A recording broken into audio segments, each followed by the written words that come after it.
নমস্কার বন্ধুরা, স্বপ্নের রান্নাঘরে আপনাদের সবাইকে স্বাগত জানিয়ে আজ আমি আবারও একটা নতুন রেসিপি তৈরি করেছি। আজ আমি তৈরি করেছি ছানার জিলিপি। এই ছানার জিলিপিটা যতটাই রসালো হয়েছে ততটাই নরম তুলতুলে হয়েছে। এই ছানার জিলিপিটা দেখেই মনে হচ্ছে একদম পারফেক্টভাবে হয়েছে, একটুও ফেটেও যায়নি আর ভেঙেও যায়নি। খুব সুন্দর করে ছানার জিলিপিটা তৈরি করে নিয়েছি। নরম তুলতুলে ছানার জিলিপি তৈরির জন্য সবার প্রথম যেটা লাগবে সেটা হলো ছানা। আজ আমি ছানাটা তৈরি করেছি প্যাকেট দুধে। 1 লিটার প্যাকেট দুধ আর কিছুটা পরিমাণ দই দিয়ে ছানাটা কেটে নিয়েছি। এই ছানার মধ্যে এবার দিয়ে দেব 2 চামচ ময়দা, 2 চামচ অ্যারারুট, 3 চামচ গুঁড়ো দুধ আর দিয়ে দিয়েছি পরিমাণ মতো খাওয়ার সোডা। খাওয়ার সোডাটা একদম অল্প পরিমাণেই লাগবে। এবার আর দিয়ে দিলাম 2টো বড় এলাচ নিয়েছিলাম, সে 2টো ছাড়িয়ে নিয়ে খুব সুন্দর করে থেতো করে নিয়েছি। থেতো করে নিয়ে এই মাখার মধ্যেই প্রথমে দিতে হবে। মাখানোর সময় যদি এই বড় এলাচটা থেতো করে দেওয়া যায়, দিলে কিন্তু গন্ধটা খুব সুন্দর লাগে আর খেতেও খুব ভালো লাগে। সেই জন্য এটাকে খুব ভালো করে গুঁড়ো করে নিয়ে মাখানোর আগেই সব শুকনো উপকরণ একসঙ্গে আগে মেখে নেব, তারপরেই ছানাটা মাখবো। দিলে কি হয়, সবটা ঠিকঠাকভাবে মিশে যায়। আর এই ছানা তৈরিটা হলো প্যাকেট দুধে। প্যাকেট দুধের ছানা যে কোনো মিষ্টিতে ব্যবহার করলে, আমরা যারা ঘরে এইভাবে মিষ্টি তৈরি করি তাদের কিন্তু অনেকটাই সুবিধে হয়। আর প্যাকেট দুধের ছানাটা বেশ অনেকটাই নরম, বেশ সুন্দর তৈরি হয়। সেই জন্য ঘরোয়া পদ্ধতিতে যখন আমরা মিষ্টি তৈরি করি, গরুর দুধের থেকে প্যাকেট দুধে তৈরি করলে আমার তো মনে হয় খুবই ভালো লাগে। সবটা খুব সুন্দর করে ঠিক এইভাবে মেখে নিতে হবে। বেশ কিছুক্ষণ ধরে ছানাটাকে ঠিক এইভাবে সব কিছু উপকরণের সঙ্গে মেখে নিয়েছি। এই ছানাটা মাখা একটু ধৈর্য ধরেই করতে হবে। ছানার মধ্যে যেন একটুও দানা না থাকে। দানা থাকলে কিন্তু মিষ্টিটা তৈরির সময় ফেটে যেতে পারে। সেই জন্য মাখাটা কিন্তু ঠিকঠাক হওয়া চাই। বেশ কিছুক্ষণ ধরে এইভাবে মেখে নিয়েছি। মেখে নিলে কি হবে, চটচটে ভাবটা বেশ অনেকটাই আছে। সেই জন্য এতে দিয়ে দিলাম 2 চামচ পরিমাণে ঘি। ঘিটা দিয়ে খুব ভালো করে ছানাটাকে মেখে নিতে হবে। মেখে নিলে হাতটাও সেভাবে চটচটে হবে না, আর জিলিপিটা তৈরির সময়ও সেভাবে কোনো অসুবিধে হবে না। খুব ভালো করে মেখে নেওয়ার পর এবার ছোট ছোট করে লেচি কাটতে হবে। লেচি কাটার সময় সাইজটা যেন একদমই একরকম হয়। যদি কাটার সময় হাতটা বেশি চটচটে মনে হয়, তখন অল্প একটু ঘি লাগিয়ে নিলে ভালো হবে। একে একে সবগুলো লেচি ঠিক এইভাবেই আমি কেটে নেব। লেচি কাটার পর থালায় একটু ঘি লাগিয়ে নিচ্ছি। এই থালাটাতেই জিলিপি তৈরি করব। এবার একটা লেচি নিয়ে প্রথমে ঠিক এইভাবে গোল করে নিতে হবে। গোল করে নেওয়ার পর আলতো হাতে ঠিক এইভাবে লেচিটাকে লম্বা করতে হবে। খুব বেশি চাপ দেওয়া যাবে না। এইভাবে আস্তে আস্তে করে লম্বা করতে হবে। দিলে পুরো লম্বাটাই সমানভাবে হবে। লম্বাটা ঠিক এইভাবে হয়ে যাওয়ার পর হাত দিয়ে ঘুরিয়ে নিয়ে জিলিপির আকার গড়তে হবে। জিলিপির আকার তৈরি করার পর 2টো দিক একটু চেপে দিতে হবে, যাতে ভাজার সময় খুলে না যায়। একে একে সবগুলো কিন্তু ঠিক এইভাবেই তৈরি করতে হবে। এই 2টো মুখ কিন্তু অল্প হলেও একটু চাপ দিয়ে লাগিয়ে দিতে হবে, তো ভাজার সময় এটাই আলগা হয়ে যায় এক একটা। একে একে সবগুলো কিন্তু ঠিক এইভাবেই তৈরি করব। দোকান থেকে মিষ্টি তো আমরা সবসময় কিনে খেয়ে থাকি, কিন্তু বাড়িতে তৈরি করে খাওয়ার আনন্দটা এক্কেবারেই আলাদা। বাড়িতে কিছু নতুন জিনিস তৈরি করলে তাকে খাওয়ার থেকে দেখে কিন্তু অনেকটাই ভালো লাগে। আর ছোটরা মিষ্টির কথা শুনলে তো তাদের জিভে জল চলে আসবে। শুধু ছোট নয়, বড়রাও কিন্তু মিষ্টি খেতে অনেকেই খুবই ভালোবাসে। আজকের এই জিলিপিটা যে একবার খাবে, বারবার খেতে কিন্তু তার ইচ্ছে করবেই। কিন্তু সময়ের অভাবে আমরা সবসময় তো আর মিষ্টি তৈরি করতে পারি না।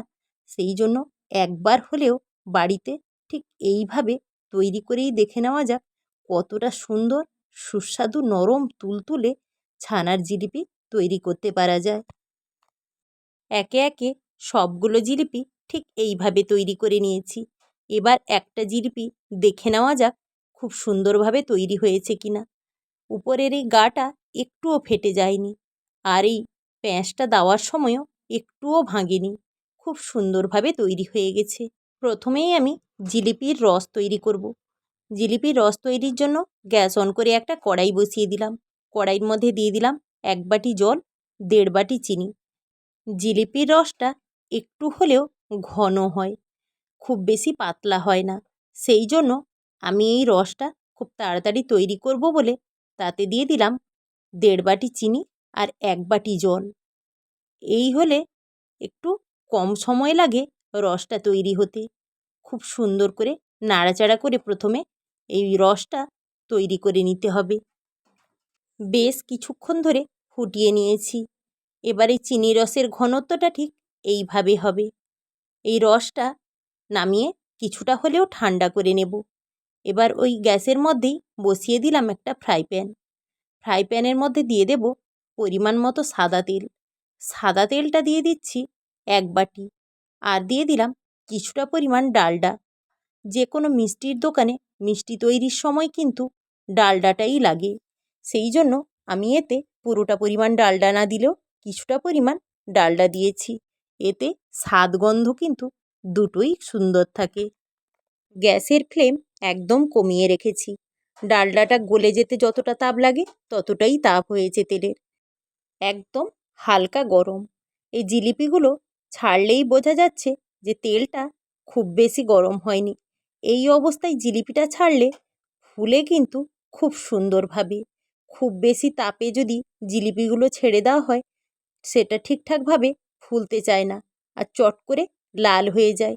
সেই জন্য একদম তাপ কমিয়ে ঠিক এইভাবে একে একে তেলের মধ্যে জিলিপিগুলো দিতে হবে, আর সঙ্গে সঙ্গেই নাড়াচাড়া করার দরকার নেই। কিছুটা ফুলে উঠলে নিচেরটা হয়ে এলে তারপরেই এটাকে উল্টে দিতে হবে। জিলিপিগুলো খুব সুন্দর করে ফুলে উঠেছে, আর একটা দিক হালকা লাল হয়ে এসছে।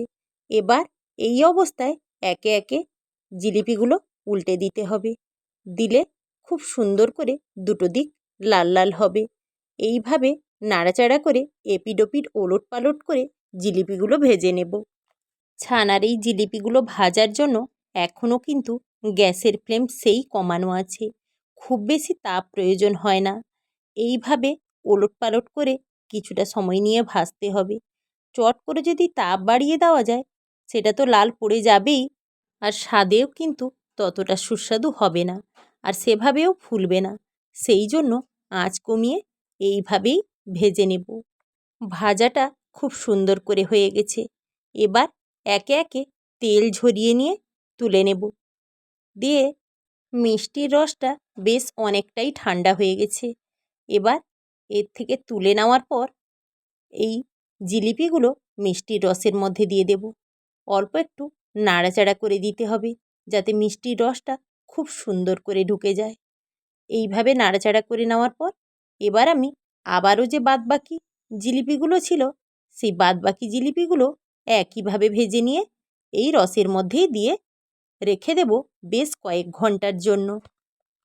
জিলিপিগুলো ভেজে রসে দেওয়ার পর ঠিক নাড়াচাড়া করে রসের মধ্যে এইভাবে ডুবিয়ে নিতে হবে। দিলে খুব সুন্দর করে রসগুলো ঢোকে। যেহেতু বাড়িতে রস তৈরি করে জিলিপি তৈরি করছি সেই জন্য আমাদের রসের পরিমাণটা খুব বেশি হয় না, মাপসই রস তৈরি করতে হয়। এখনই অল্প সময়ের জন্য জিলিপিগুলো রসের মধ্যে দিয়েছি, তাতেই বেশ সুন্দর করে ফুলতে শুরু করেছে। আমি যদি আরও বেশ কিছুক্ষণ রেখে দিই তারপরেই দেখা যাবে যে জিলিপিগুলো কতটা সুন্দর তৈরি হয়ে গেছে। রসটাও খুব সুন্দর করে ঢুকতে শুরু করে দিয়েছে। রসের মধ্যে আমি আবারও কিছুটা পরিমাণ বড় এলাচ থেতো করে দিয়ে খুব সুন্দর করে মিশিয়ে নেব। জিলিপির মধ্যে আমি আগেই দিয়েছি বড় এলাচ, এবার রসের মধ্যেও দিচ্ছি। দিলে এই জিলিপির গন্ধটা এতটাই দুর্দান্ত হবে সেটাকে বলে বোঝানো যাবে না। জিলিপিটা আমি রাত্রে তৈরি করেছি রসের মধ্যে, সেই জন্য রেখে দিলাম সারা রাত। আর সারা রাতের পর জিলিপিগুলো কতটা ফুলে দ্বিগুণ হয়েছে সেটাই দেখে নেওয়ার পালা। এই জিলিপিগুলো একদম রসে ভর্তি হয়ে গেছে আর নরম তুলতুলে আর খুবই সুস্বাদুভাবে হয়েছে। একটা জিলিপি তুলে দেখালে বোঝাই যাবে যে কতটা নরম তুলতুলে আর রসে ভরা হয়েছে। একদম ফুলে দ্বিগুণ হয়ে গেছে। এবার পরিবেশনের পালা। আমার এই ভিডিওটা আপনাদের যদি ভালো লেগে থাকে আর আপনারা যদি ইউটিউব থেকে দেখেন, আমার চ্যানেলটি অবশ্যই সাবস্ক্রাইব করে দেবেন। আর যারা ফেসবুক থেকে দেখছেন তারা পেজটি অবশ্যই ফলো করে দেবেন। লাইক কমেন্ট শেয়ার করতে একদমই ভুলবেন না। আমি ফিরে আসছি আবারও নিত্য নতুন নানা রকম রান্নার রেসিপি নিয়ে।